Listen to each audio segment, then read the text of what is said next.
HSC 26 batch অন্তরীকরণ অধ্যায়ের playlist কিন্তু আমার চ্যানেলে আপলোড করে দেওয়া হয়েছে।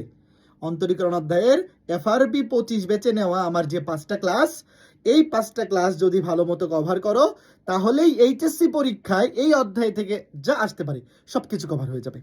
তো 26 ব্যাচের যারা এখনো ক্যালকুলাস শুরু করো নাই, ফার্স্ট ইয়ারে অনেক বেশি গ্যাপ জমে গেছে, তো এখন এত বেশি ক্লাস করে তো আসলে অন্তরীকরণ পড়তে পারবে না। যদি টার্গেট ইঞ্জিনিয়ারিং হয় তাহলে অবশ্যই আমি রেকমেন্ড করব আমাদের সাইকেলের যে ক্লাসগুলো আছে সেখান থেকে অন্তরীকরণটা একদম একাডেমিক টু অ্যাডমিশন কভার করে ফেলতে।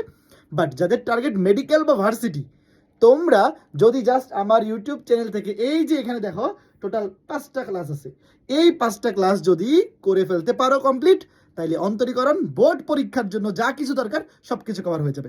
আর এই 5টা ক্লাসের উপর কিন্তু আমি রম্বস গ্রুপে কয়েকদিনের মধ্যেই ফ্রি এক্সাম নিব। তো সবাই দ্রুত কমপ্লিট করে ফেলো এই 5টা ক্লাস। পসিবল হইলে 10 দিনের মধ্যে কমপ্লিট করে ফেলো। আগামী 2 সপ্তাহ পরে কিন্তু আমি এই অধ্যায়ের উপর রম্বস গ্রুপে একটা ফ্রি পাবলিক এক্সাম নিব, এবং সেই এক্সামে কিন্তু প্রাইজ মানি পুরস্কার থাকবে। তো সবাই ভালো থাকো, সুস্থ থাকো, অন্তরীকরণ অধ্যায় ক্লাসগুলো করা শুরু করে দাও। টাটা।